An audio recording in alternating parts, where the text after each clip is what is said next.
Hi and welcome to Anomaly detection in SS7 network traffic, a cooperation between Umeå University and Telecom, made by Tobias Sundqvist, Christopher Blöcker and Timotheus Campik. Signaling system number 7, or SS7, is a set of telephony signal protocols developed in 1975. It has a key role in the 2G and 3G networks in which it's used to set up and tear down telephone calls. But it also handles short message services, number translations, prepaid billing and many other services. When SS7 was developed, it was believed that the networks communicating with each other would be closed, trusted networks. But as the internet spread over the world, the internet protocol was also used for communication between the SS7 networks. This, together with the deregulation of the telecom sector, made it cheaper and easier for operators to gain access to the SS7 network.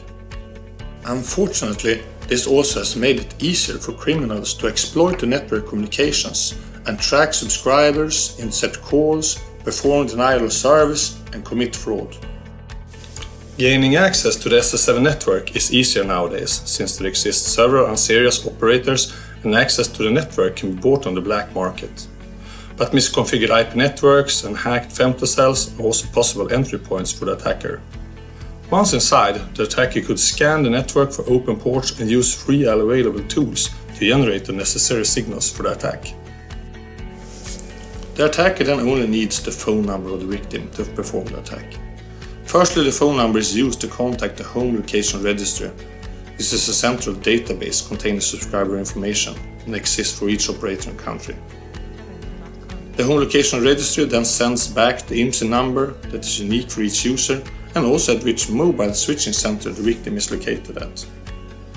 The IMSI is then used to perform attacks such as tracking the victim, intercept calls, perform denial of services and commit fraud.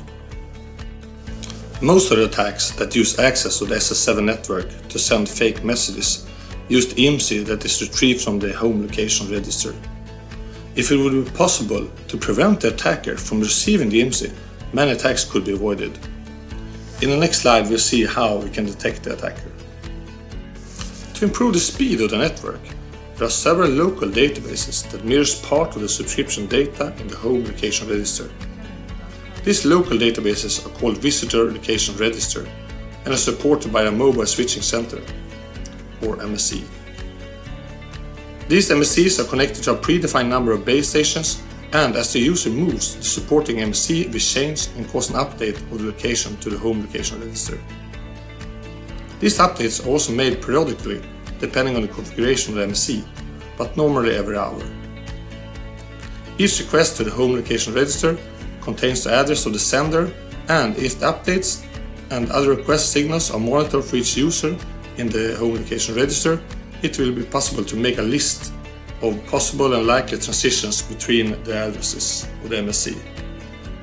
When the attacker tries to retrieve the IMSI, the address of the attacker can be compared with the likely transitions and thereby detect the attack.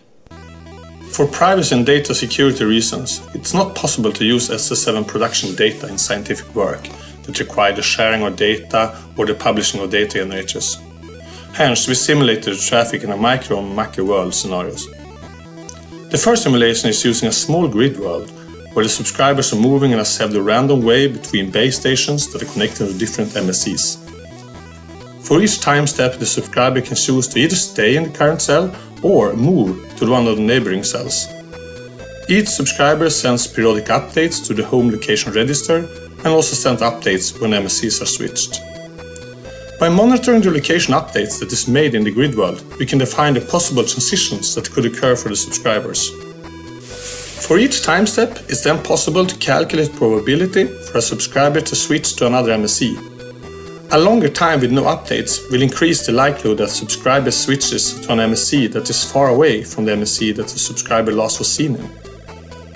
If an attack is performed, there will be an update to the home location register with the attacker's address, and the probability of the transition between subscriber MSCs to the attacker's address will most likely be very low, and the attack can be detected by a discrete Bayes filter.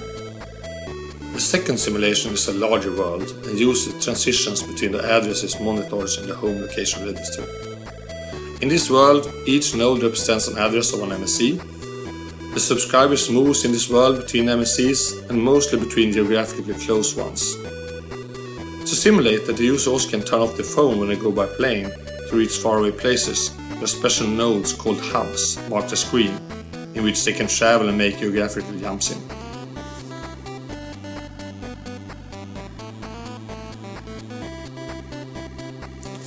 To detect attacks in this scenario, we use the community detection approach, in which the communities are grouped of nodes in the network that are more tightly connected to each other than the rest of the nodes in the network.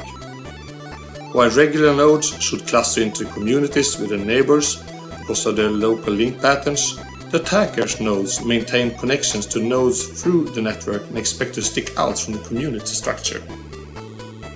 In the simulation, it's also possible to see how the clusters are shaping as more data are collected. The normal nodes are then forming into a more fine-grained community structure, but the attacker's nodes will be seen as single nodes connecting to single or several other clusters. Both of our approaches could easily detect the attacks, and to show how the two approaches could potentially be combined, enhanced and integrated into a production system, we propose an architecture with the following components. First, we have the two simulators that provides initial data to detect attacks in both a micro and macro level perspective. Secondly, we have the classifier that uses the two approaches with the discrete bias filter and the community detection algorithm. The decision support system then derives rules based on the incoming traffic and the output of the anomaly detection classifier. It also uses human-in-the-loop to help the classifier to improve. The rule database then stores the rules that have been proposed by the system and been approved by a human supervisor. Finally, the firewall applies the rules that have been approved in the rule database and can then prevent the SS7 attacks in the real SS7 traffic. Thanks for listening, and special thanks to Peter Olofsson and Sten-Ulrik Eriksson at Telecom, and of course our supervisor Monovar H. Bujan at Umeå University. This work was partially supported by the Wallenberg AI Autonomous System and Software Program, WASP.